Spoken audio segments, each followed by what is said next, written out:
राम कथा सुनाना प्रारंभ करते हैं। तो आइए एक प्यारा सा कीर्तन बोलेंगे।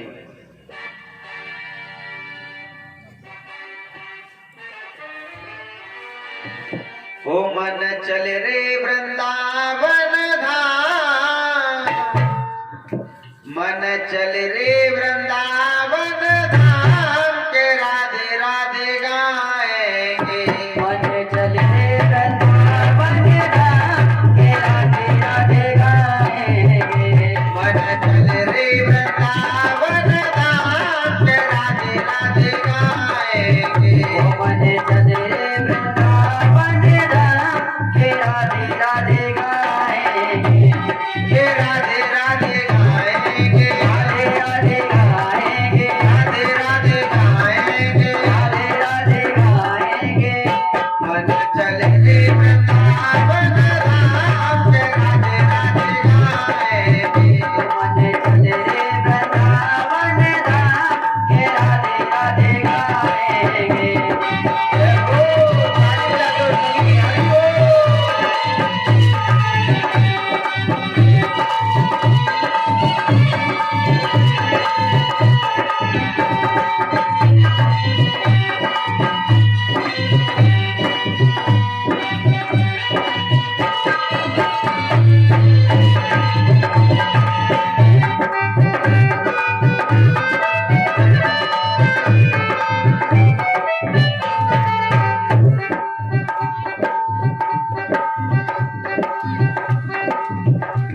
ओ वृंदावन में बाके बिहारी, वृंदावन में बाके बिहारी, वृंदावन में बाके बिहारी।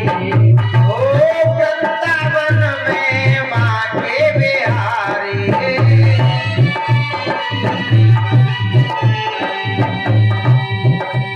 वो ओढ़े बैठे हैं कांवरिया कारी, ओढ़े बैठे कांवरिया कारी, ओढ़े बैठे हैं कांवरिया कारी। ओढ़े बैठे कांवरिया कारी। तो ये वहीं पे मिलेंगे विश्राम के राधे राधे गाएंगे। मन चल रे वृंदावन धाम के राधे राधे गाएंगे। ओ मन चल रे वृंदावन धाम के राधे राधे गाएंगे। जय हो हरि बोल।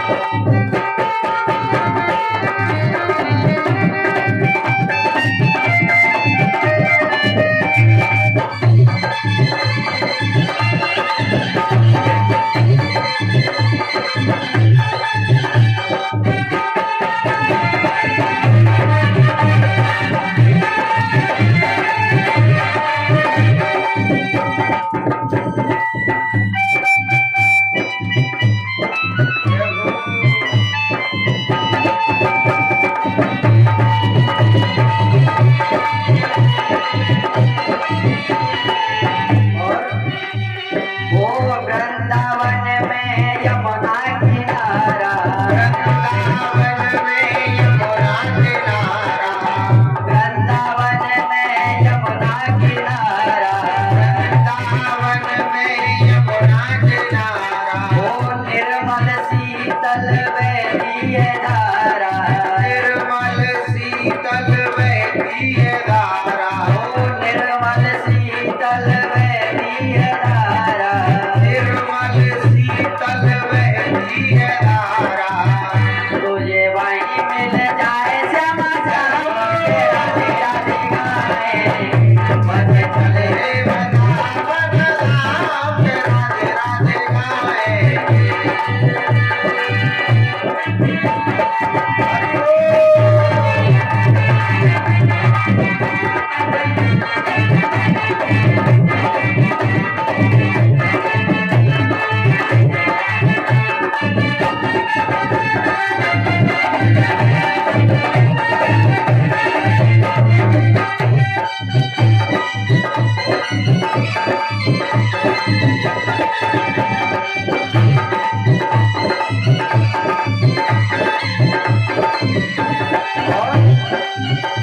ओ पागल का पागलपन देखो, पागल का पागलपन देखो, ओ पागल का पागलपन देखो, पागल का पागलपन देखो, ओ पागल का पागलपन देखो, पागल का पागलपन देखो, ओ प्रभु की खातिर तन मन देखो, प्रभु की खातिर तन मन देखो, ओ प्रभु की खातिर तन मन देखो, प्रभु की खातिर तन मन देखो, देखो बरसाना के राधे राधे गाए,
मन चले वृंदावन धाम के राधे राधे गाएंगे, राधे राधे गाएंगे, राधे राधे गाएंगे, श्यामा श्यामा गाएंगे, श्यामा श्यामा गाएंगे, राधे राधे गाएंगे, राधे राधे गाएंगे, श्यामा श्यामा गाएंगे, श्याम श्याम गाएंगे, मन करे रे वृंदावन धाम मन चले वृंदावन धाम के राधे राधे गाएंगे, मन चले वृंदावन धाम के राधे राधे गाएंगे, मन चले वृंदावन धाम के राधे राधे गाएंगे, मन चले वृंदावन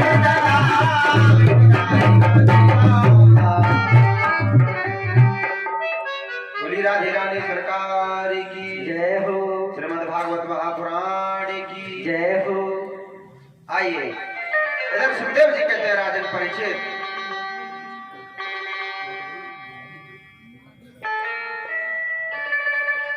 देखिए महाराज सगर हुए, सगर के 60,000 पुत्र हुए, तो 60,000 पुत्रों ने और कपिल मुनि का अपमान किया। एक यज्ञ का घोड़ा छोड़ा, इंद्र ने कपिल मुनि के आश्रम पर बांध दिया। तो महाराज सगर के 60,000 पुत्र कपिल मुनि को चोर बताने लगे। तो कपिल मुनि क्रोध में आकर के जैसे ही नेत्र खोले तो 60,000 पुत्र भी जल करके राख हो जाते हैं। महाराज सगर के दूसरे पुत्र असमंजस आए।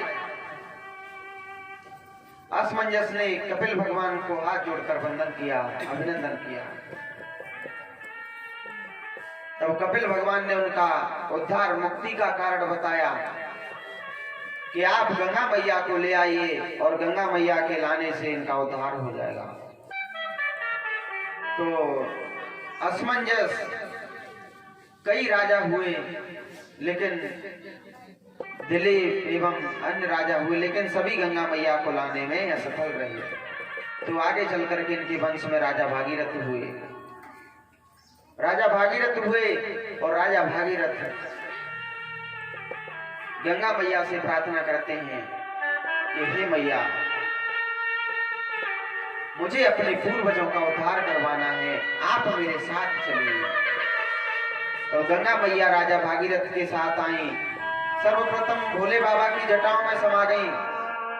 भोले बाबा की जटाओं में से गंगा मैया 3 धाराओं में निकली। 3 धाराओं में निकली तो गंगा मैया का नाम पड़ गया त्रिपत गामिनी।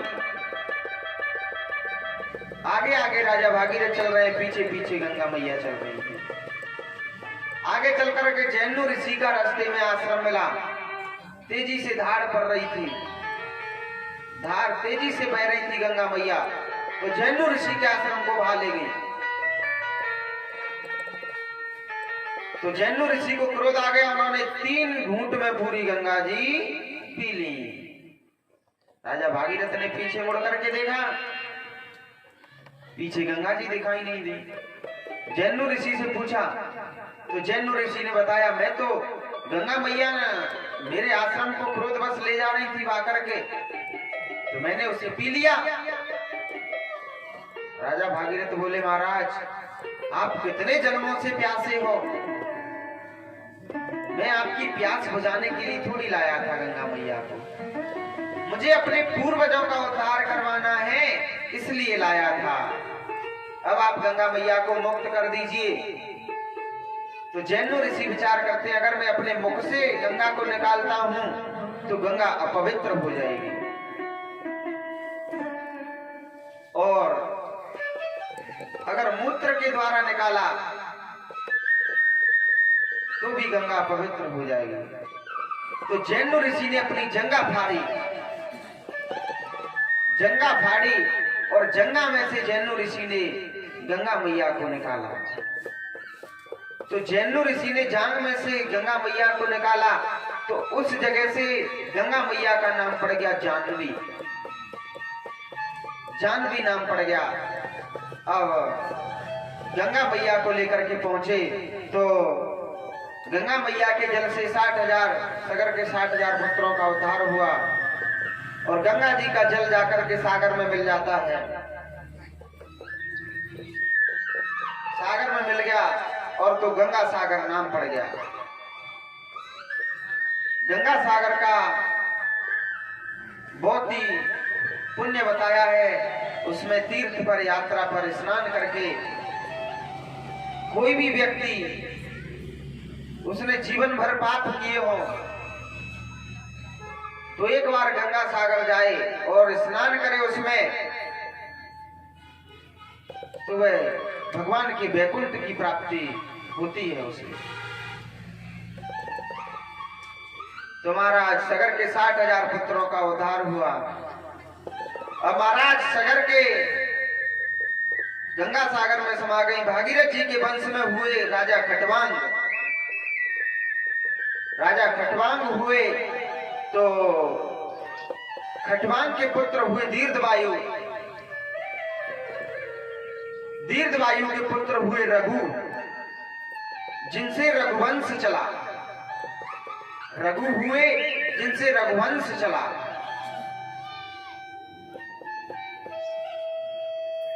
और रघु के हुए अज, और अज के हुए महाराज दशरथ।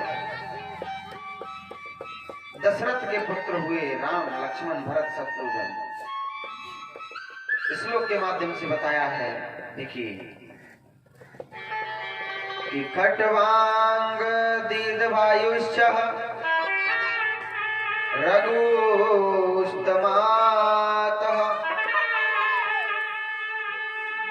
अजस्ततो महाराजा स्तमाद दशरथो भवत्। महाराज दशरथ के यहाँ भगवान ने अवतार लिया। खटवांग के दीर्घवायु हुए, दीर्घवायु के रघु, रघु जिनसे रघुवंश चला, और रघु के हुए अज, और अज के हुए महाराज दशरथ।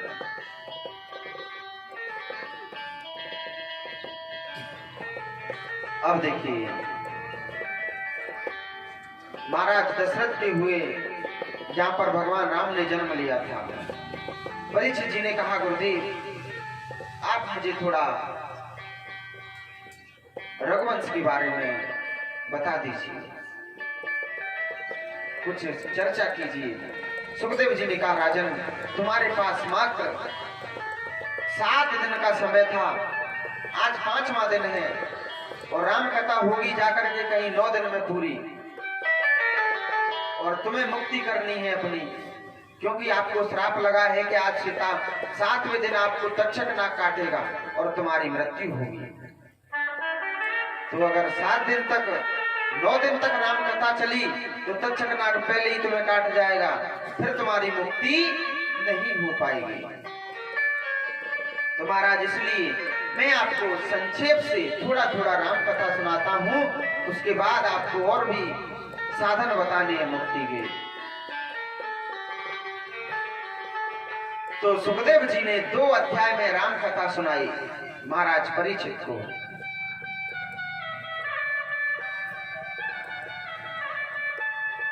सुखदेव जी ने कहा, राजन, एक बार की बात है, एक बार पृथ्वी देवी और सभी देवता असुरों के अत्याचार से, राक्षसों के अत्याचार से भयभीत होकर के महाराज पृथ्वी देवी एवं सभी देवी देवता ब्रह्मा जी के पास पहुंचे। महाराज ब्रह्मा जी के पास पहुंचे तो ब्रह्मा जी को ये बात बताई। ब्रह्मा जी विचार करने लगे कि जब आप नहीं कुछ कर पाई उन असुरों का, उन राक्षसों का आप नहीं कर पाई, तो हम क्या कर सकते हैं? आप तो स्वयं पृथ्वी देवी हो, भगवान की अर्धांगिनी, हम तो भगवान के बच्चे हैं। जब अर्धांगिनी कुछ नहीं कर पाई तो बच्चे क्या कर लेंगे? तो सभी मिलकर के ब्रह्मा जी सहित देवी देवता और भगवान के दरबार पर पहुंचे। भगवान के दरबार पर पहुंचे, भगवान से कहा कि प्रभु ऐसी ऐसी बात है, हम असुरों के अत्याचार से बहुत भयभीत हैं और आप हमारी रक्षा करिए, आप हमारी रक्षा करिए। तो महाराज भगवान ने भगवान का स्मरण किया, भगवान प्रकट हुए।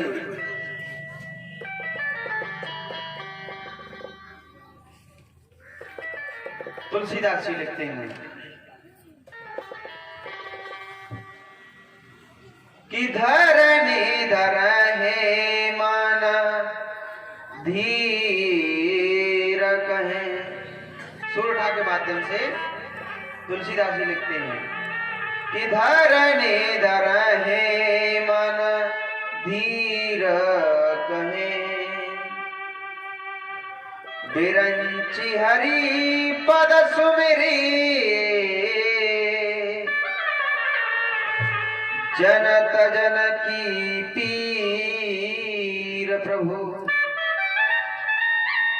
बंजे दारुण विपत्ति। प्रभु अपने भक्तों को कभी दुखी नहीं देख सकते। आज जब देवी देवता दुखी हैं, उनके भक्त दुखी हैं, तो भगवान आए और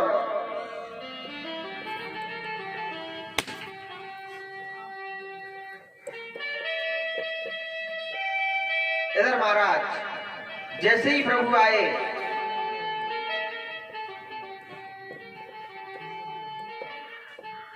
तो भगवान कहते हैं कि आप चिंता मत करिए, आप परेशान ना हो, बहुत ही जल्द आप सभी के एवं जितने भी हमारी इच्छा में, हमारे इंतजार में बैठे हुए हैं, सभी का उद्धार करने के लिए बहुत जल्द मैं जन्म ले अवतार लेने वाला हूँ सूर्य वंश में,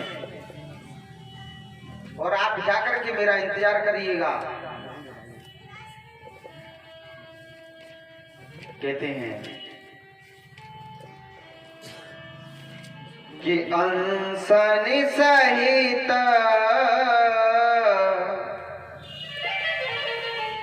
हो, अंसन सहित अनुजय अवतारा,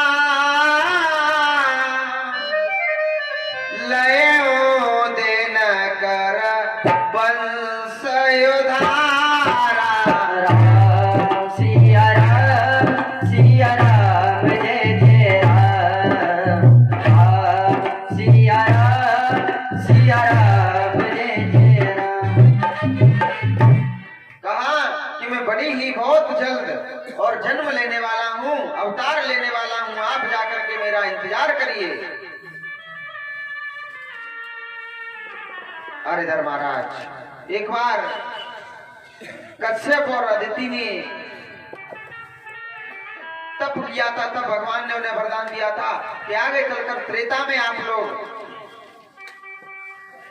दशरथ और कौशल्या बनोगे, आपके गर्भ से मैं अवतार लूंगा। लिखते हैं तुलसीदास जी, कश्यप अदिति महातप कीना, तीन कहो मैं पूरब बर दीना। सिया राम जय जय राम, सिया राम जय जय राम।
तुलसीदास जी लिखते हैं कि कश्यप अदिति महातप कीना, तेना कहु मैं पूरब बर दीना। ते दशरथ कौशल्या रूपा, कौशलपुर प्रगटे नर भूपा। भगवान कहने लगे कि मैंने पूर्व जन्म में और कश्यप अदिति जी को वरदान दिया था कि आप कौशलपुर के राजा होंगे और वहां पर कौशल्या दशरथ बनोगे और मैं आपके गर्भ से अवतार लूंगा। और अब वह समय आ गया है। तो देवता सभी देवता भगवान की यह बात सुनकर के बड़े प्रसन्न हुए और सभी पृथ्वी पर जाकर के बंदर भालू का रूप बना लेते हैं और चले जाते हैं और भगवान का इंतजार करने लगते हैं, प्रभु का इंतजार करने लगते हैं महाराज। इधर तो इधर आइए, देखिए अयोध्या में महाराज दशरथ हुए। तो देखिए दशरथ की वैसे तो महाराज दशरथ की 108 रानियां थी, लेकिन मुख्य 3 रानियां थी, कौशल्या, सुमित्रा और केकई। वैसे 3 रानियां थी। तो महाराज की इतनी रानियां होने के बावजूद भी कोई संतान नहीं थी, कोई संतान नहीं थी महाराज दशरथ का। तो एक बार महाराज दशरथ के मन में गलानी हुई कि मैं इतना बड़ा राजा हूं फिर भी मेरे कोई संतान नहीं है। महाराज संतान नहीं है तो ये दुख उन्हें सताने लगा। अब तो महाराज बड़े दुखी हुए, राजा दशरथ होने लगे। लिखते हैं तुलसीदास जी कि एक बार भूपति मन माई, भाई गलाने मोरे सुतनाई। सिया राम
के मन में ग्लानि हुई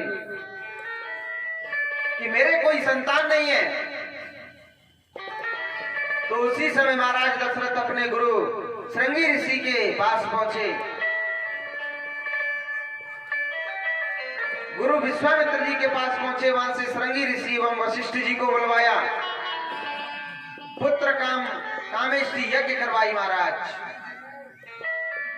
पुत्र कामेष्टि यज्ञ करवाई और उस यज्ञ में से अग्निदेव प्रकट हुए। खीर का पात्र लिए हैं, आदि खीर। कहा महाराज दशरथ से कि हे महाराज दशरथ, आप इनमें से आप अपनी तीनों रानियों को खिला देना और आपको पुत्र की प्राप्ति होगी। तो महाराज उसमें से 3 जगह खीर कर दी महाराज ने। आदि कौशल्या को दे दी, आदि सुमित्रा को, कैकेयी को दे दी।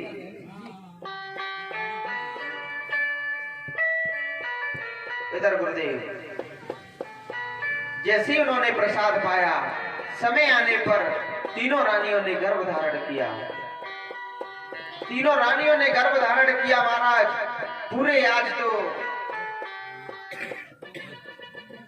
इतना अच्छा अयोध्या में जब महाराज दशरथ को पता चला कि हमारी रानियों ने गर्भ धारण किया है, हाय हाय राम जी महाराज दशरथ इतने प्रसन्न कि भूले ना समाए। विचार करते महाराज दशरथ कि आज तक मेरे घर में कोई संतान नहीं थी और आज मेरी तीनों रानियां गर्भवती हैं। कि जादे न ते हरी गर्भहिया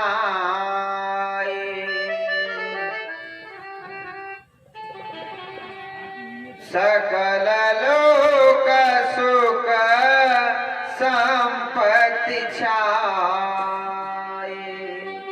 जिस दिन से भगवान अपनी माता कौशल्या के गर्भ में आए, उस दिन से सकल लोक में खुशियां छा जाती हैं और देवताओं में इतनी खुशियां महाराज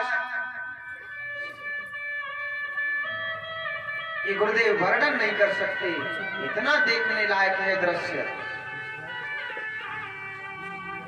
अब देखिए महाराज, जिस जगह पर स्वयं भगवान आने वाले हो, जन्म लेने वाले हो भगवान, तो उस जगह की कैसे वर्णन कर सकते हैं, कैसे प्रशंसा कर सकते हैं। उस जगह का तो माहौल ही अलग होगा महाराज। अब देखिए धीरे धीरे प्रभु का अवतार लेने का समय आया, नजदीक समय आता गया।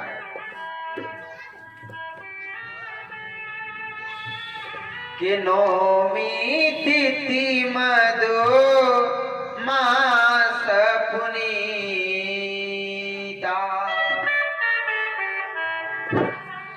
शुक्ल पक्ष अवे जीत हरि प्रीता।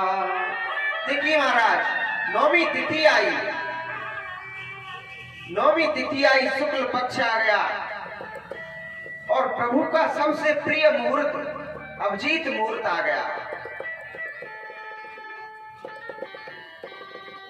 दिन का समय है और प्रभु ने माता कौशल्या के गर्भ से जन्म लिया है। अब देखिए पहले भगवान चतुर्भुज रूप में कौशल्या मैया के पास आए। कौशल्या मैया के पास चतुर्भुज रूप में आए तो सभी देवताओं ने आकर के और स्तुति की भगवान की। अब महाराज प्रभु कहते हैं कौशल्या माता से कि माता जी हम आ गए जन्म लेकर के, अब आदेश करिए हमें क्या करना है। माता कौशल्या बोली कि आप यहाँ बालक बन के नहीं हमारे बाप बन करके आए हो, हैं? आप बालक बन के थोड़ी आए हो, आप तो हमारे पिता बन करके आए हो। क्योंकि अगर आप बालक बन के आते ना तो बालक छोटा सा होता है, और आप चतुर्भुज रूप में आए हो तो आप बालक बन के नहीं, हमारे पिता बन करके आए हो। तो भगवान बोले माता जी फिर हमें क्या करना चाहिए बताइए, जिससे कि हम बालक बन सके। क्योंकि आज से पहले कभी हमें इतना माँ का प्यार मिला नहीं, कभी हमने माँ के गर्भ से जन्म लिया नहीं, तो बताइए फिर हमें क्या करना चाहिए।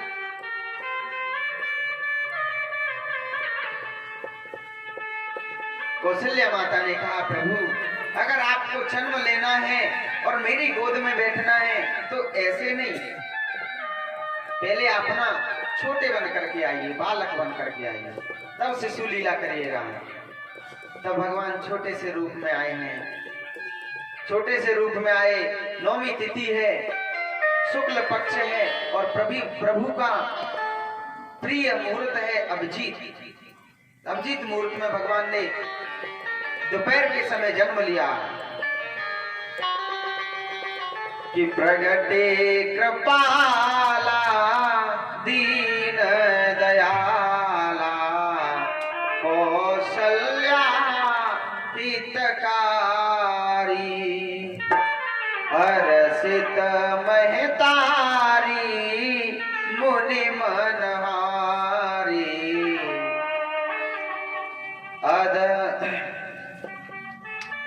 लोचन रामा तनुगन श्यामा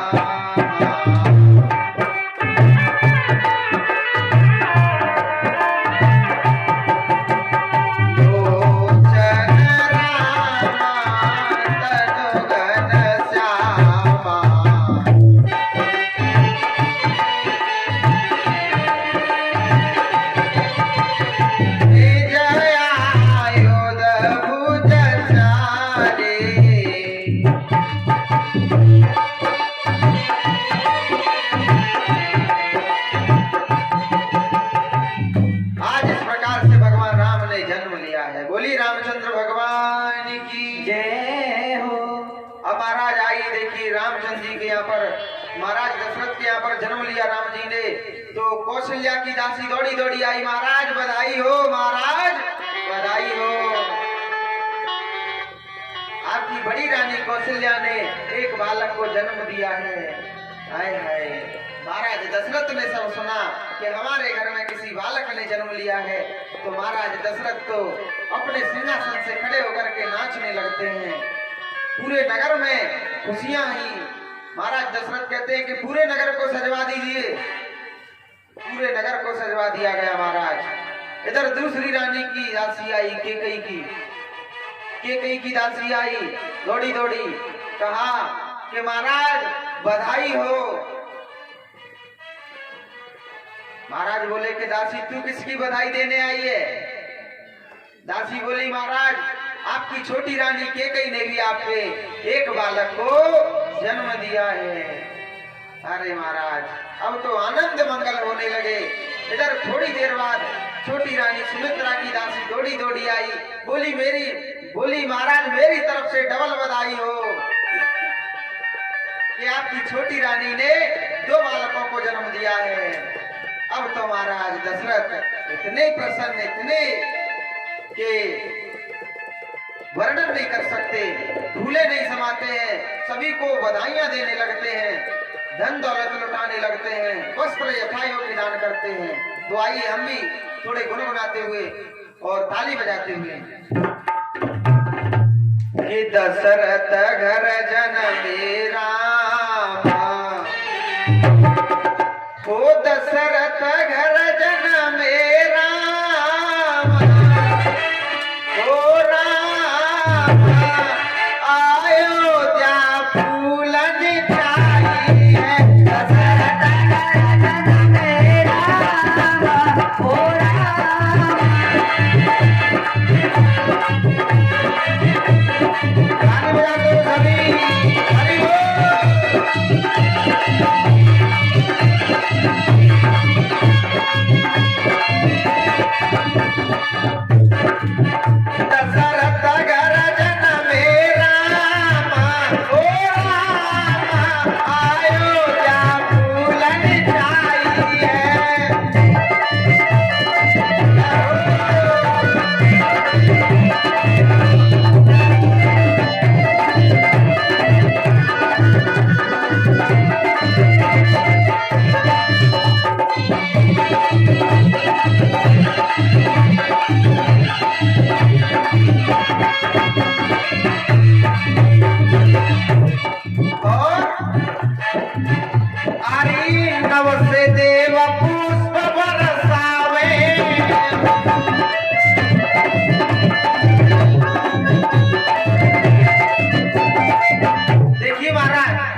लगते हैं।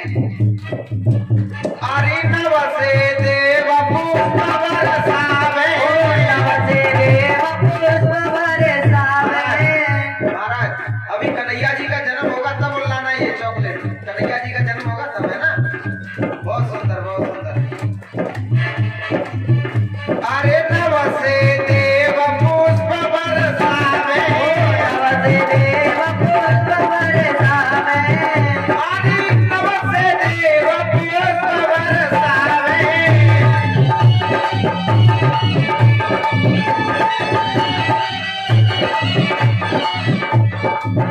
और चाई कुर्सी अपार, ओ पार, आयो जा फूलन खाइए।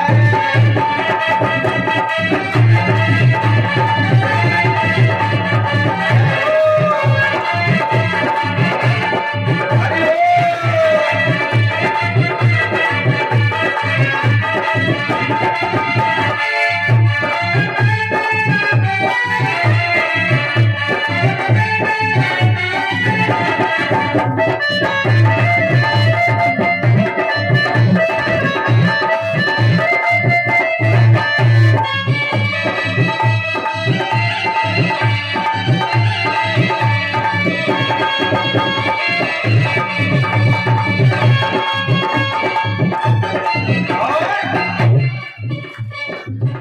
अरे नर और नारी खुशी मनावे, नर नारी खुशी मनावे। नर और नारी खुशी मनावे। नर नारी खुशी मनावे। सब गावे मंगल चारे, ओ पार, आयो जा फूलन चाहिए।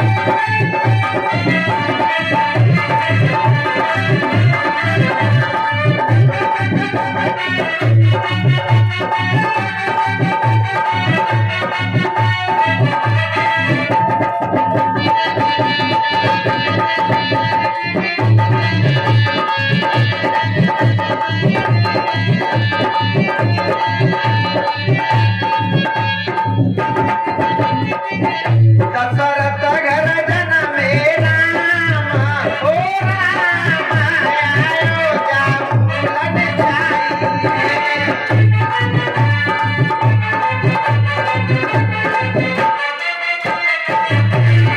हरि बोल।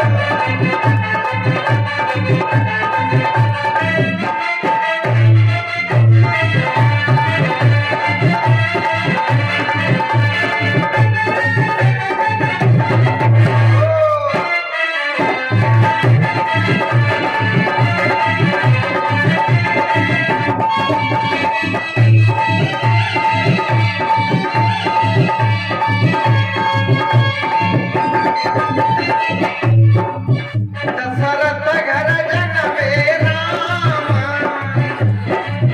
ओ राम, आयो जा फूलन चाहिए। दशरथ घर जनमे राम, ओ राम, आयो जा फूलन चाहिए। आयो जा फूलन चाहिए। आयो जा फूलन चाहिए। आयो जा फूलन चाहिए। आयो जा फूलन चाहिए। दशरथ घर जनमे राम, आयो जा फूलन चाहिए। जनमे राम, आयो जा फूलन चाहिए।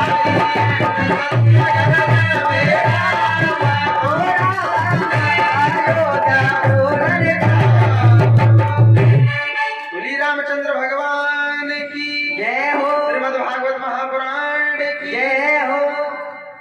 अब देखिए महाराज, इस प्रकार से भगवान श्री राम का जन्म हुआ है और चारों भाइयों ने जन्म लिया।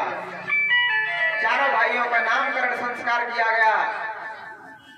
कौशल्या के गर्भ से राम जी ने जन्म लिया, कैकेयी के गर्भ से भरत जी ने जन्म लिया और सुमित्रा ने 2 बालकों को जन्म दिया, भरत और शत्रुघ्न और लक्ष्मण। इनके नाम इस प्रकार से हुए।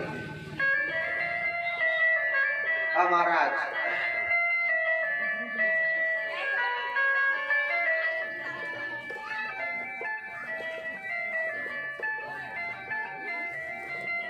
अब क्या होता है, देखिए कि चारों बालकों को गुरुकुल में पढ़ने के लिए भेजा गया।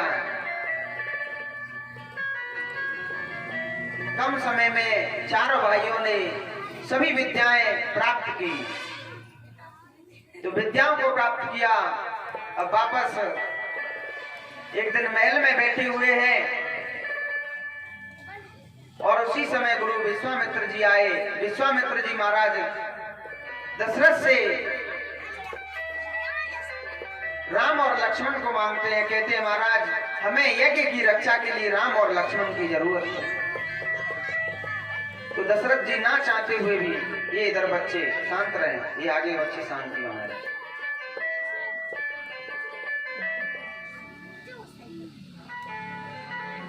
महाराज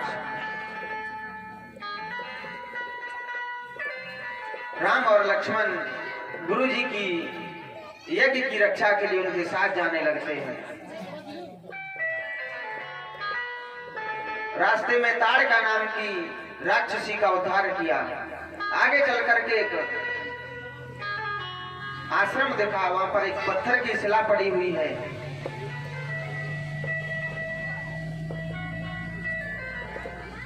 प्रभु श्री राम ने उस अहिल्या का उद्धार किया। गौतम ऋषि की पत्नी जो श्रापवश पत्थर बन गई थी, उसका उद्धार किया। आगे चल करके गुरु जी की यज्ञ का रक्षा की और जनकपुर से स्वयंवर का खत आया। गुरु जी के साथ जनकपुर पहुंचे। वहां पर सभी राजा, हर देश से, हर राज्य से राजा आए, लेकिन कोई भी धनुष को नहीं तोड़ पाया। 10,000 राजाओं ने महाराज मिलकर के धनुष को तोड़ना चाहा, लेकिन उस धनुष को तोड़ने में नाकाम रहे। तब प्रभु श्री राम ने अपने गुरुदेव भगवान को प्रणाम करके और उस धनुष को तोड़ा है। उनके साथ सीता जी का विवाह हुआ। देखिए समय कम होने के अभाव से, क्योंकि अभी कन्हैया जी का जन्म भी करना है और मात्र 2 दिन शेष है, कथा तो बहुत है। तो इधर महाराज देखिए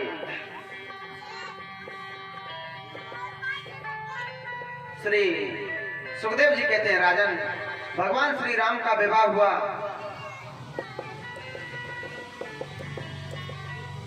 चारों भाइयों का जनकपुर से विवाह हुआ और महाराज जनक अपनी बेटी सीता को विदा कर रहे हैं। अपनी बेटी सीता को विदा कर रहे हैं और कह रहे हैं कि बेटा मैंने तुझे अपने प्राणों से भी प्रिय रखा, आज तू मुझे छोड़ करके जा रही है, कैसे रहूंगा बेटा मैं तेरे बगैर। देखिए घर में बेटी एक ऐसी संतान है जो हर समय अपने पूरे परिवार का ख्याल रखती है। कभी पिताजी के पास जाएगी कि पिताजी आपको क्या चाहिए, आपने खाना खाया। कभी माँ के पास जाएगी, माँ आपको क्या चाहिए। कभी भैया के पास जाएगी, लड़ेगी भी भैया से और प्यार भी बहुत करेगी भैया से। तो देखिए भाई बहन का प्यार एक ऐसा, और महाराज भाई बहन में रोज लड़ाई झगड़ा हो, लेकिन शादी होकर के जब बहन जाती है तो सबसे ज्यादा तो भाई रोता है। तो उस भाई से पूछें कि भाई तू क्यों रो रहा है, तू तो उससे रोज लड़ता था। तो वह भाई कहता है कि मैं लड़ता था क्योंकि वो मेरी बहन थी और जब तक मैं उससे लड़ नहीं लेता था मेरा दिन नहीं कटता था, मुझे अच्छा नहीं लगता था। क्योंकि जब तक मैं अपनी बहन को देख ना लूं, अपनी बहन से 2-4 बार लड़ाई ना कर लूं। और महाराज अक्सर जिन रिश्तों में लड़ाई होती है वह रिश्ते बहुत गहरे होते हैं।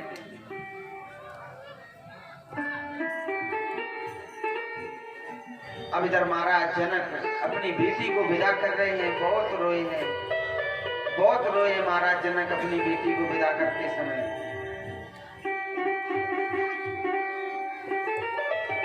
माता सुनैना तो अपनी बेटी को अपने कलेजे से लगा लेती है, कहती है बेटा मैंने तुझे अपने प्राणों से, अपनी नजरों से अलग नहीं होने दिया। आज तू मुझसे दूर जा रही है बेटा, मैं कैसे रहूंगी और कैसे, मुझे कभी भी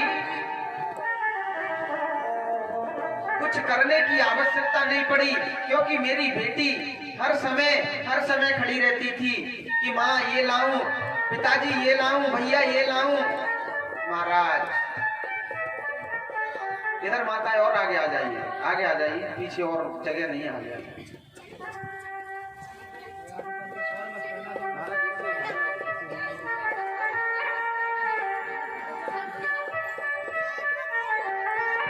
अब देखिए मैया सुनैना कहती है अपनी बेटा से कि बेटा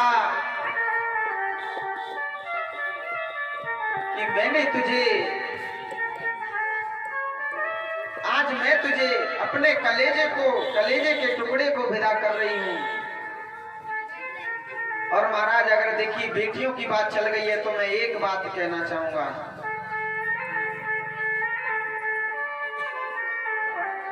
कि जो अपने माँ बाप के लिए बेटी हो सकती है वह बेटा कभी नहीं हो सकता। जो अपने माँ बाप के लिए बेटी कर जाएगी ना, वह बेटा कभी नहीं कर सकता।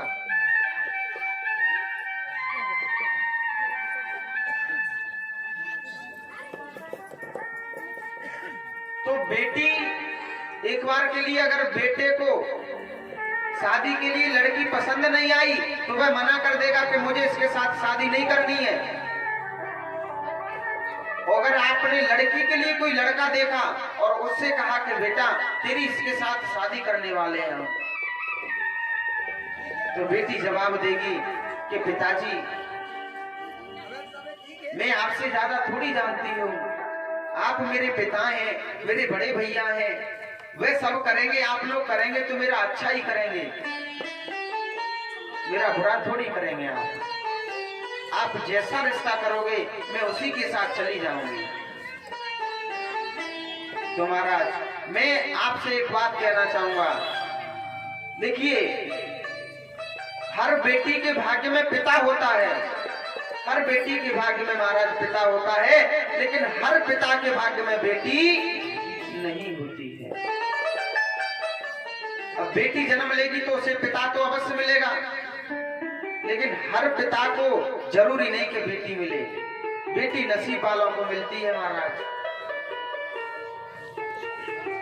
तो मैं कहना चाहूंगा आजकल की माताओं से एवं भैयाओं से कि अगर आप अपनी बेटी के लिए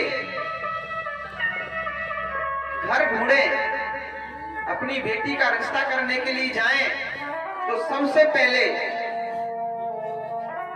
वर देखें कि ये वर हमारी बेटी के लायक है या नहीं। देखिए महाराज आजकल लोग देखते हैं घर कि लड़के का घर कैसा है, घर अच्छा है, मकान खूब बड़ा बना है, कोठी बनी है, गाड़ी खड़ी है, लग्जरी गाड़ी खड़ी है, तो बेटी उन गाड़ियों के साथ जीवन नहीं बिताएगी, उसे जीवन तो उस लड़के के साथ बिताना है जिसके साथ आप उसकी शादी करोगे। तो महाराज सबसे पहले वर देखें अपनी बेटी के लिए कि ये हमारी बेटी के लायक है या नहीं।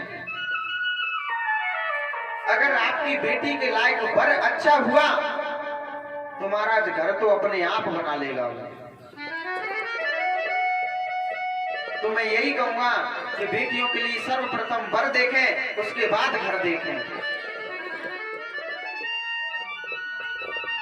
तो मैया सुनैना अपनी बेटी को विदा कर रही हैं और सीता से कह रही है बेटा आज तक जैसे आप यहाँ रही, आपने जैसे यहाँ रही वैसे ही अपनी ससुराल में रहना। कभी ये मत समझना कि ये मेरे ससुर हैं, ये मेरी सास है।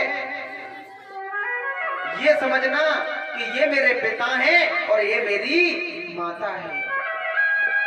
देखिए, मैया सुनैना बड़ी सुंदर शिक्षा दे रही है अपनी बेटी सीता को। और आजकल की माताओं से मैं भी यही हाथ जोड़कर विनती करूंगा पिताओं से कि अपनी बेटियों को अच्छी शिक्षा दें। शिक्षा देखिए नैना मैया दे रही है, कह रही है सुनैना जी कि बेटी कभी सास ससुर से मत लड़ाई झगड़ा करना।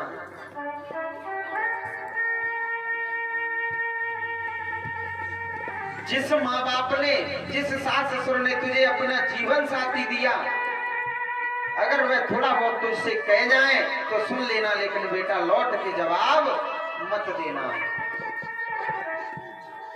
अब इस प्रकार से ऐसी शिक्षा दे रही है भैया। बेटियों को शिक्षा ऐसी दे जिससे घर बने, ऐसी शिक्षा ना दे जिससे घर बिगड़े। महाराज अब चारों बहुएं और चारों बेटों के साथ अवधपुर अयोध्या में आई हैं।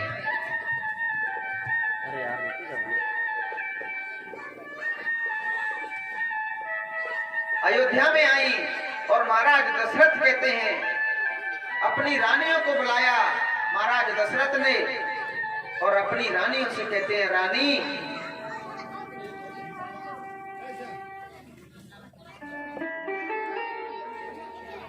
ये बेटियां पराए घर से आई हैं, पराए घर से आई हैं, कभी इन्हें दुख मत देना। जो बेटियां हमारे घर के लिए अपना घर छोड़ करके आई हैं, अपने पिता को छोड़ करके आई हैं, अपने भैया को छोड़ करके आई हैं, अपनी भाभी को छोड़ करके आई हैं, अपना परिवार साथ की सखियाओं को छोड़ करके आई हैं, उन बेटियों को कभी दुखी मत रखना, क्योंकि उन बेटियों ने हमारे घर के लिए अपने परिवार का त्याग कर दिया। अगर उन बेटियों को हम लोगों ने दुखी रखा तो महाराज नरक में भी जगह नहीं मिलती है। गुरुदेव कहते हैं महाराज दशरथ कि वधू लड़कीनी पर घर आए, हे देवी कि वधू लड़कीनी पर घर आए,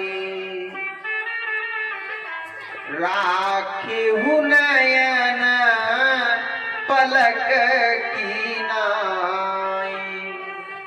हे देवी, जिस प्रकार पलक हमारी आंख की रक्षा करता है, अगर हवा चले और धूल उड़े तो पलक हमारी आंख पे धूल नहीं जाने देता है, पलक बाहरी उस धूल को रोक देता है। उसी प्रकार से अगर कोई कष्ट हो तो स्वयं झेलना, लेकिन बहुओं पर कोई आंच मत आने देना। महाराज इतना सुंदर उपदेश दिया है अपनी रानियों को महाराज दशरथ ने।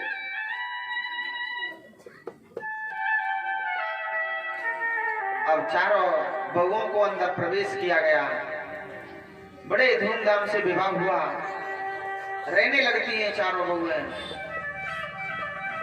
धीरे धीरे समय बीतता गया। एक दिन महाराज दशरथ आईना में अपना चेहरा देख रहे हैं, अचानक उन्हें अपना एक बाल सफेद दिखाई दिया।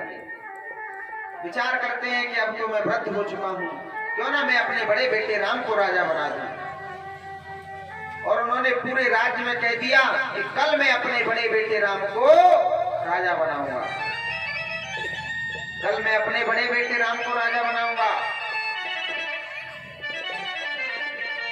अब देखिए थोड़ी बहुत देर में कन्हैया जी का जन्म होगा, जन्मोत्सव मनाया जाएगा धूमधाम से। अब महाराज सुखदेव जी कहते हैं, राजन जब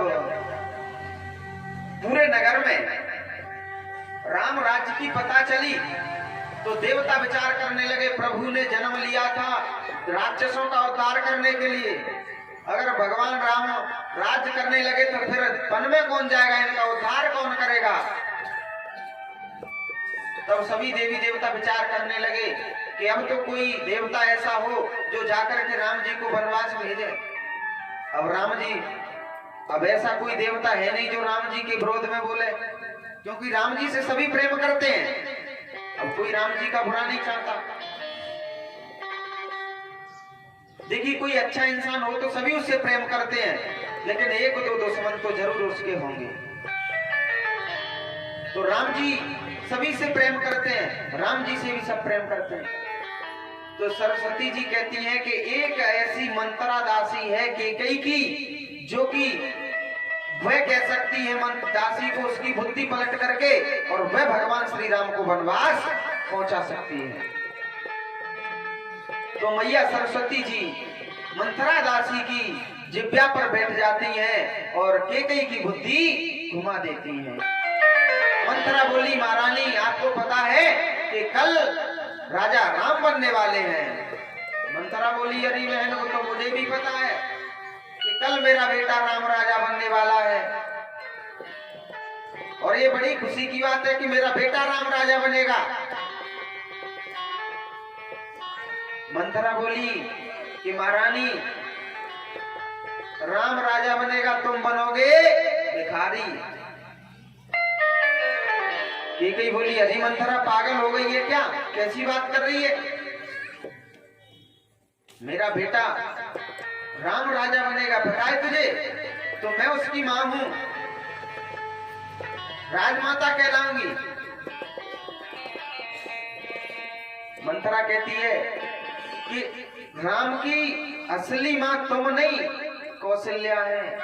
कौशल्या किसी दिन कह देगी कि बेटा इस केकई को अपने राज्य से भगा दे, अगर नहीं भगाएगा तो किसी दिन इसके बेटे भरत को भी आधा राज्य देना पड़ेगा, तो किसी दिन आपको निकाल देंगे बाहर राज्य से, फिर बन जाना राजमाता। तो महाराज अब केकई की बुद्धि घुमा दी उसने, केकई की बुद्धि को घुमा दिया। केकई उदास हो जाती है। महाराज दशरथ आए, महाराज दशरथ से वरदान मांगती है, और वरदान में मांगती है कि पहले आप राम जी की सौगंध खाइए, तब मैं आपसे वरदान मांगूंगी।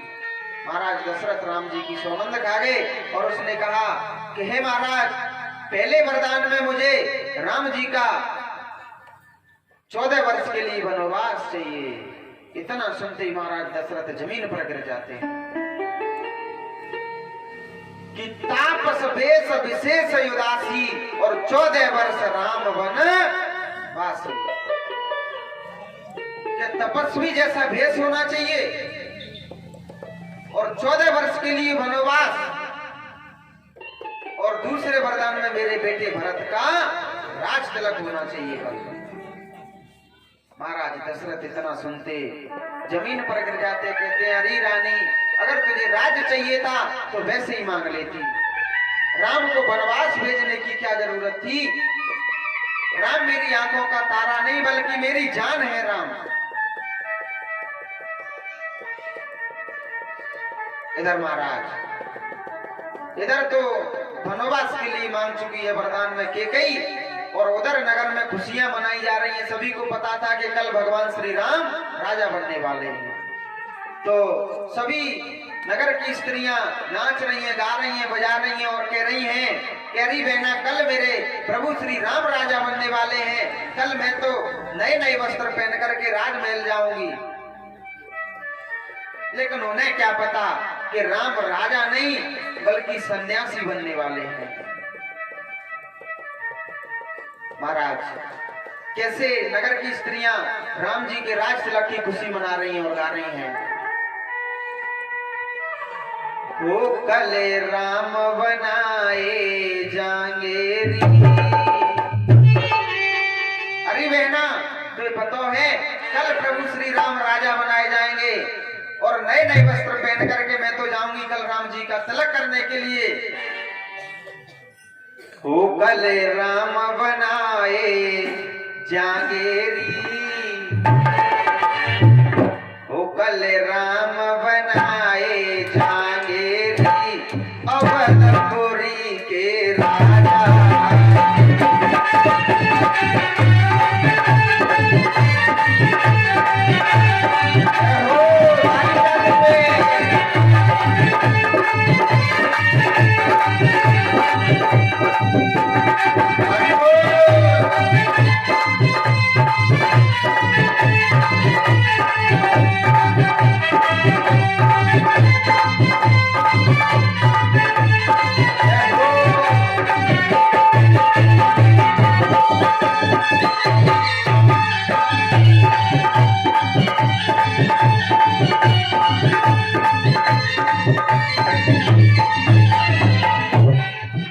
अरे अवधपुरी के राजा, अरे अवधपुरी के राजा, ओ अवधपुरी के राजा, अरे अवधपुरी के राजा, अरे अवधपुरी के राजा, सुने अवधपुरी के राजा, ओ अवधपुरी के राजा, ओ सुने अवधपुरी के राजा।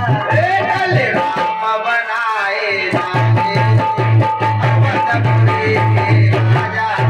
कल राम बनाए जागे अवधपुरी के राजा। हो हरि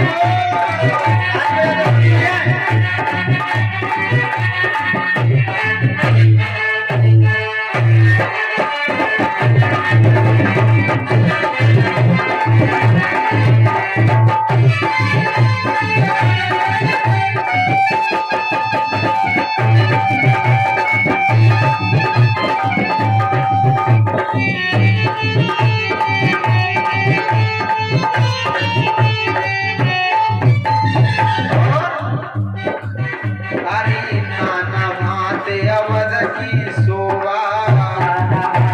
अवध की शोभा। देखिए पूरी अयोध्या को सजवा दिया गया था। अब अयोध्या की शोभा, अयोध्या में सभी खुशियां मना रहे हैं। कैसे? नाना भाते अवध की शोभा, अवध की शोभा। अरे नाना भाते अवध की शोभा। ओ नाना भाते अवध की शोभा।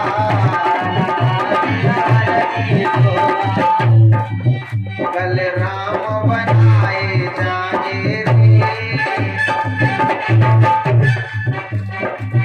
कल राम बनाए जागे रे, अवधपुरी के राजा। राम बनाए जागे अवधपुरी के राजा। जय हो हरि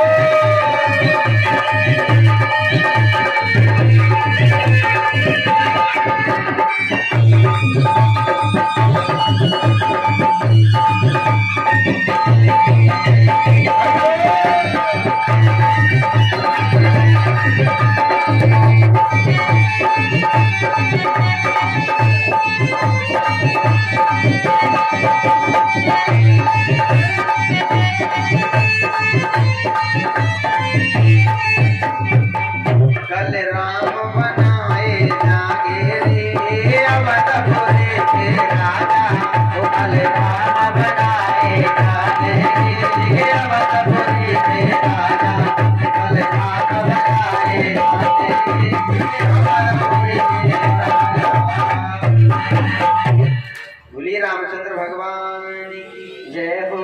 इधर देखिए पूरे नगर में तो राम जी के राज तिलक की खुशियां मनाई जा रही हैं, लेकिन इधर राम जी के वनवास की तैयारियां हो रही हैं राजमहल में। राम जी आए, उन्होंने कहा पिताजी। मैं तू खड़े है क्या वो बाबा तीन हो गया बाबा जी बाबा पूरी गाड़ी है बस तो सुनो वो बाबा जी कभी शास्त्री बुला रहे हैं पूरी गाड़ी है अब इधर महाराज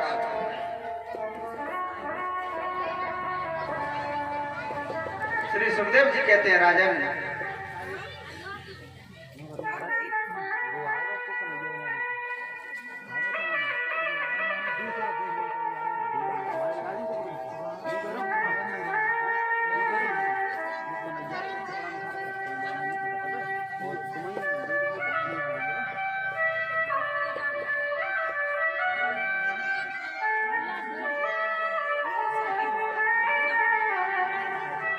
अब महाराज श्री सुखदेव जी कहते हैं, राजन परीक्षित,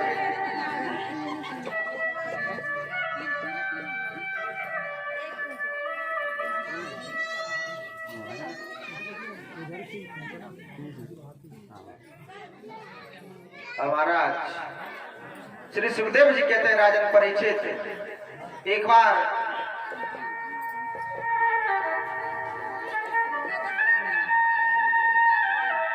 जब राम जी आए, उन्होंने अपने पिताजी से पूछा, पिताजी आप कैसे उदास दिखाई दे रहे हो? आप उदास दिखाई दे रहे हो। महाराज दशरथ बोले,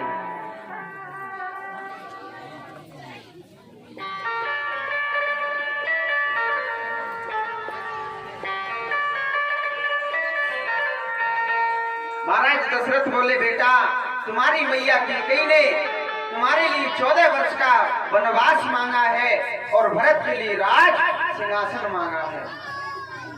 कहा है कि तापस वेश विशेष उदासी और 14 वर्ष राम वनवासी। महाराज अब तो भगवान श्री राम बोले कि अरे पिताजी, वनवास मांगा है हमारी मैया ने, तो हमारी मैया ही ने तो मांगा है, हम वनवास के लिए जाने के लिए तैयार हैं। तो राम जी वनवास जाने की तैयारी करते हैं, वनवास जाने की तैयारी करते हैं। महाराज उसी समय सीता जी आई दौड़ी दौड़ी, पूरे नगरवासी रोने लगे, ऐसे मानो कि उनके हृदय से प्राण निकल गए हों, उनके हृदय से प्राण निकल गए हों। अरे महाराज, यहां तक बताया गया है कि एक एक घर में एक एक बच्चे तक नहीं रहा कि राम जी को ये पता चला कि राम जी वनवास जा रहे हैं, तो एक बच्चा तक नहीं रहा। सभी राम जी की इतने महाराज दुख है, इतना दुख है आज अवधपुर में कि बता नहीं सकते। गुरुदेव क्या हुआ कि जैसे ही भगवान श्री राम वनवास जाने लगे हैं, उसी समय माता जानकी आई और माता जानकी ने कहा कि हे प्रभु, अगर आप वनवास जा रहे हो तो मैं यहाँ किसके सहारे रहूंगी? आप वनवास जा रहे हो तो मैं यहाँ किसके सहारे रहूंगी? और मैं भी आपके साथ चलूंगी।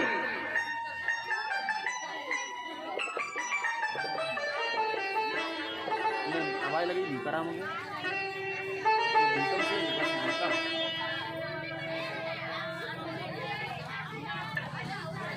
हेलो,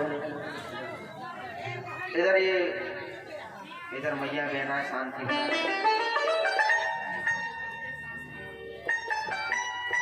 क्या बात है मैया बहना, ये आगे ज्यादा खाना खाया, ये का पचाए नहीं, गुड़िया ज्यादा खाना खा के आइए।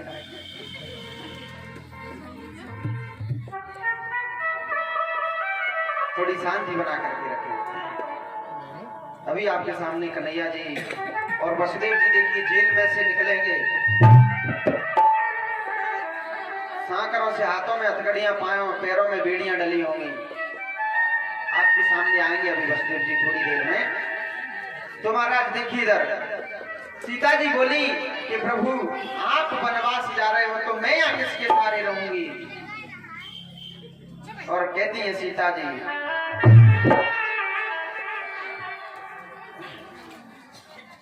कि घर नाए रह पाऊंगी। ये स्वामी,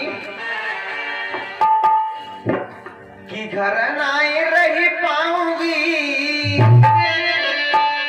कि बन को संग चलेंगी स्वामी। घर नाए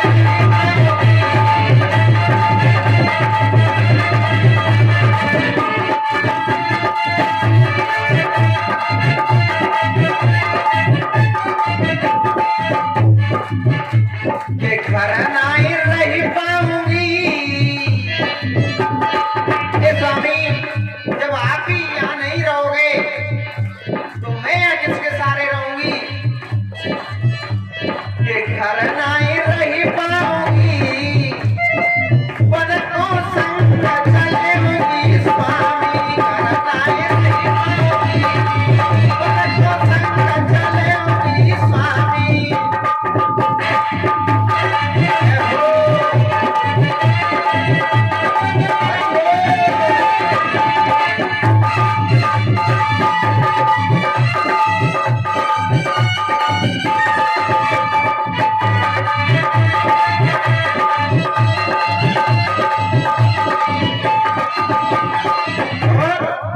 और कहती सीता जी, मोई नहीं चाहिए महल अटारी, मोई नहीं चाहिए महल अटारी, मोई नहीं चाहिए महल अटारी, मोई नहीं चाहिए महल अटारी।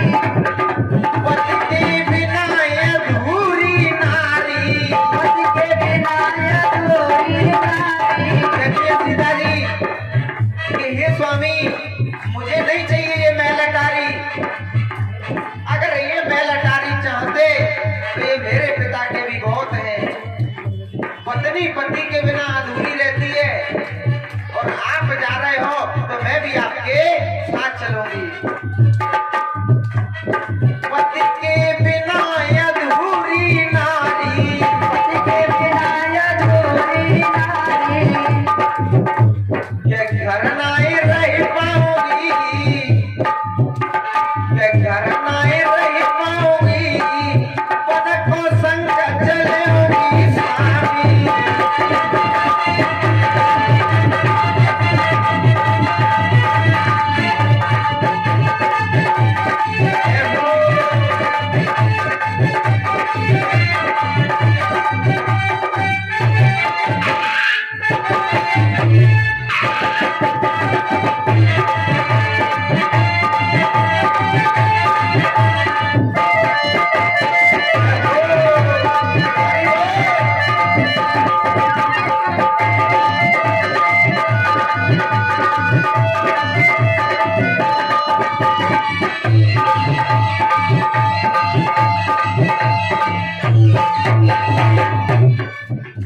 ये घर नाए रह पाऊंगी,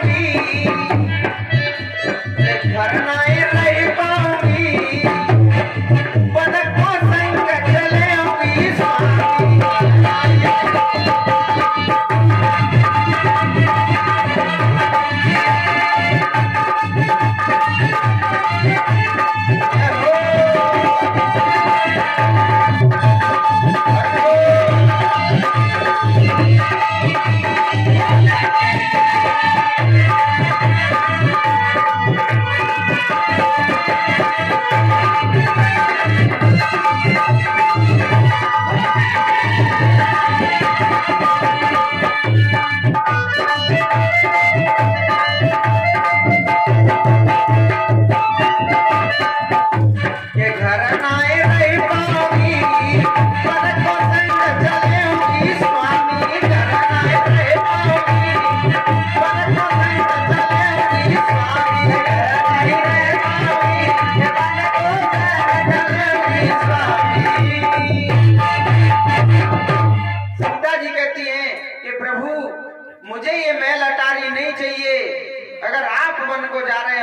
मैं भी आपके साथ चलूंगी।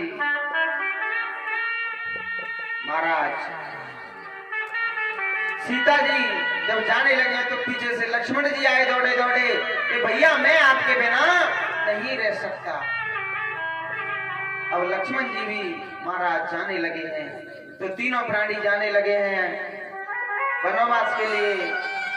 महाराज दशरथ को देख रहे हैं जैसे ही राम अयोध्या में एक पैर आगे रख रहे हैं, एक सांस बची।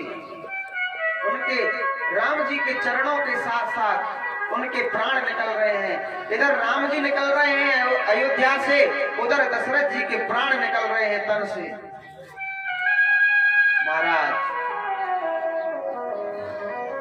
जैसे ही महाराज दशरथ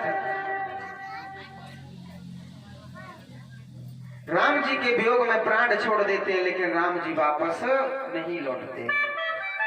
सभी नगरवासियों को कहते हैं कि राम जी आप वापस लौट जाइए, अब हम तो वापस नहीं लौटेंगे।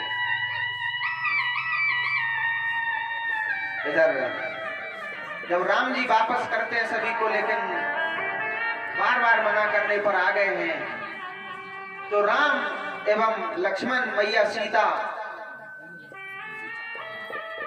गंगा जी के तट पर पहुंची।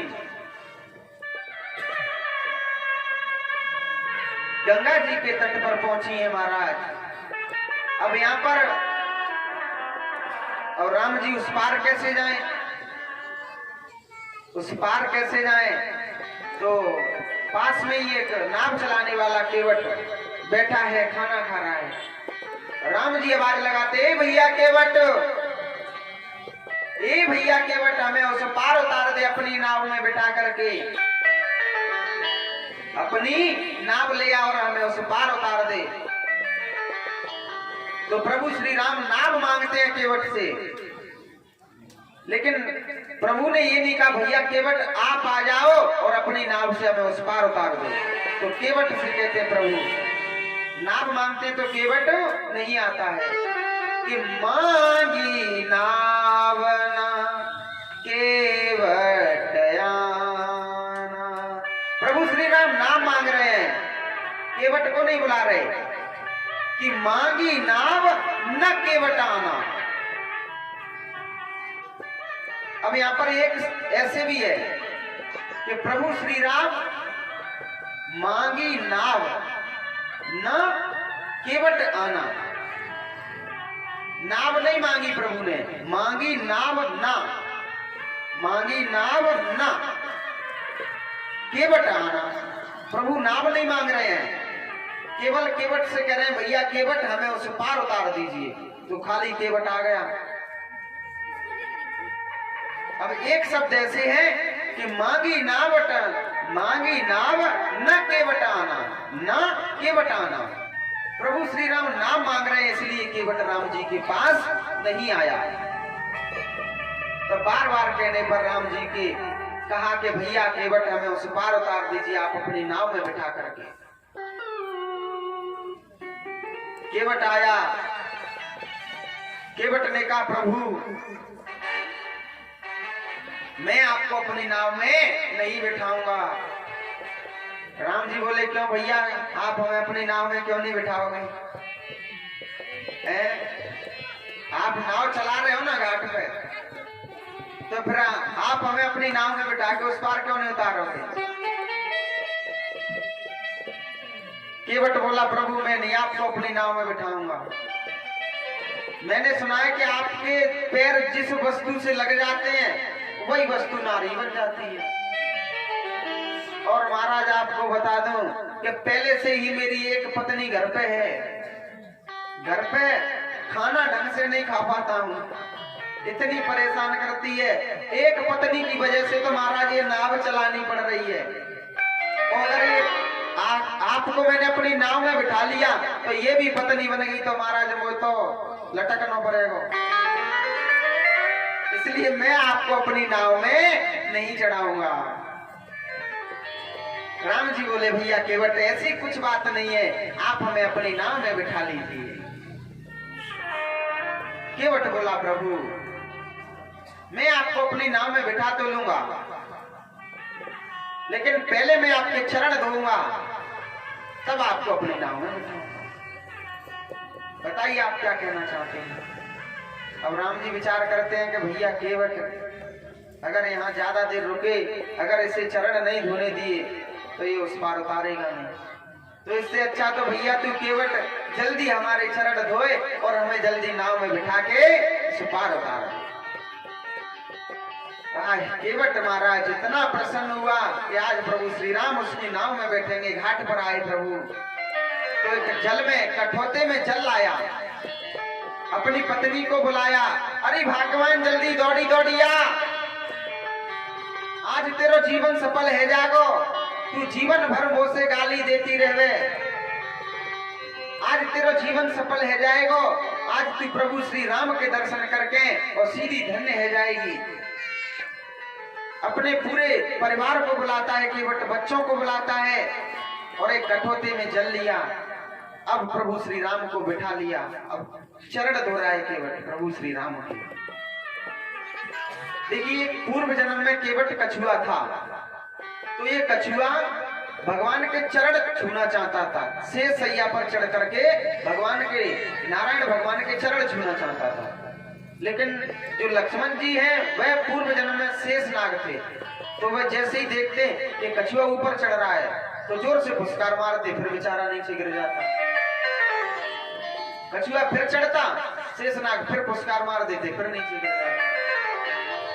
भगवान बोले कि भैया कछुआ आप परेशान ना हो, अगले जन्म में हम जल्दी ही आपको दर्शन देंगे और आप चरण छूने की बात करते हो, हम तो आप पे चरण धुलवाएंगे। तो वही आकर के कछुआ केवट बना और प्रभु श्री राम उस पर चरण धुलवा रहे हैं। अब केवट कहता है लक्ष्मण जी से मन ही मन में कि अब भैया लक्ष्मण तू रोक के दिखा मोए, प्रभु श्री राम के चरण जब तूने नहीं छूने दिए, लेकिन अब तू मुझे रोक करके दिखा। तब भैया जानकी के एवं लक्ष्मण जी के तीनों के पैर धोए हैं और उस चरणामृत को सभी ने पिया है, चरणामृत को सभी ने पिया धो करके।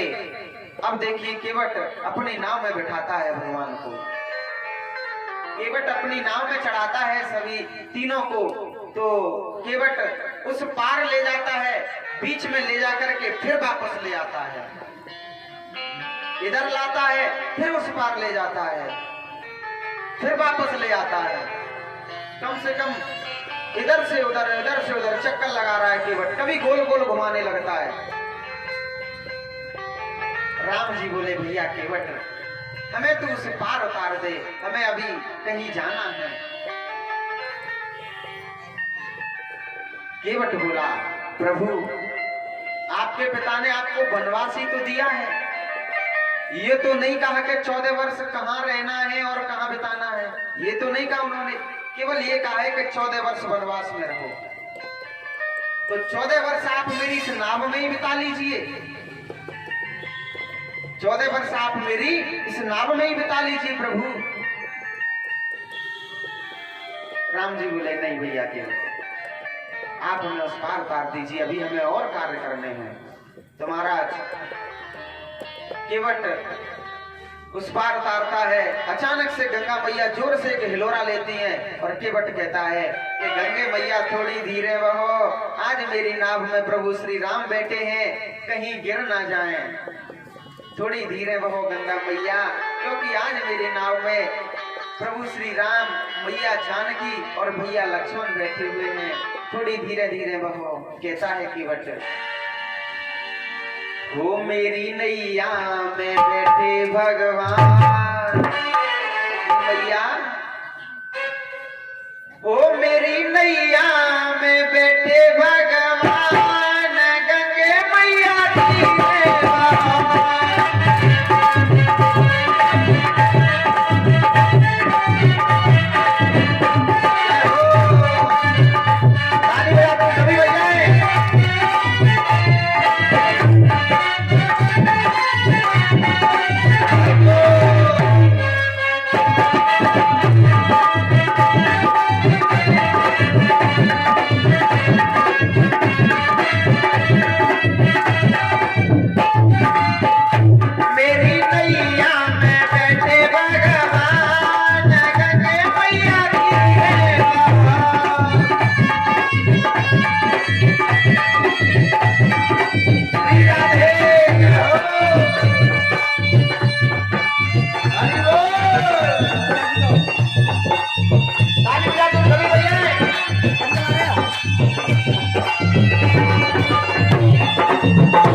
थोड़ी धीरे बहो, क्योंकि मेरी नैया में प्रभु श्री राम बैठे हैं।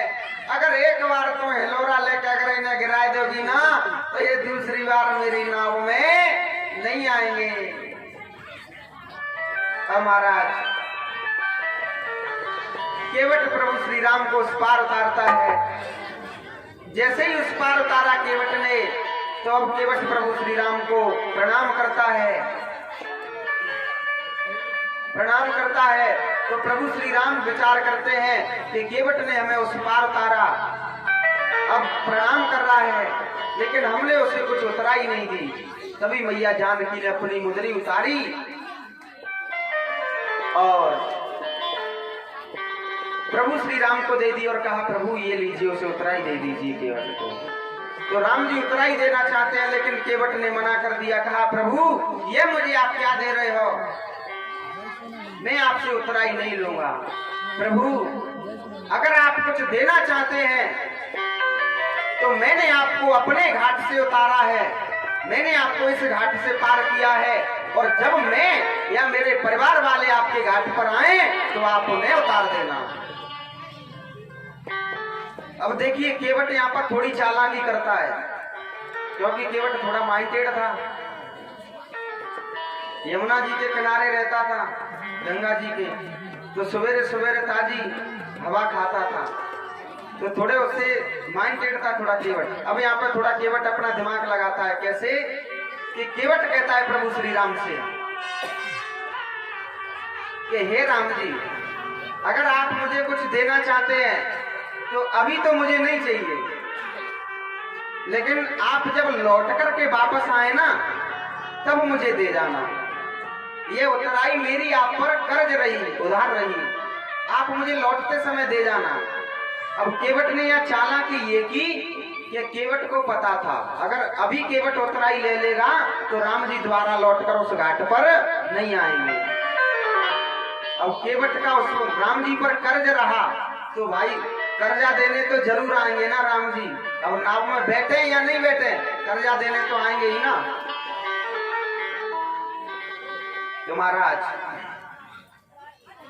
अब थोड़ी देर और, बस थोड़ी देर और बैठी रहे मैया। कन्हैया जी का जन्म है, जन्म उत्सव है, तो इस वजह से थोड़ी कथा। अब केवट को प्रभु श्री राम आशीर्वाद देकर के चले हैं। इधर चित्रकूट पर निवास किया भरत जी से भेंट हुई, पंचवटी पर पहुंचे, रावण सीता जी को चुरा करके ले गया। अन्य कांड हुए, भरत जी सुग्रीव जी से मिलन हुआ, हनुमान जी जाकर के लंका को दैन करते हैं। तब प्रभु श्री राम लंका पर विजय पाते हैं और सीता जी को वापस लेकर के अयोध्या में आए और अयोध्या का राज्य करने लगे हैं। और इसी के साथ सुखदेव जी महाराज ने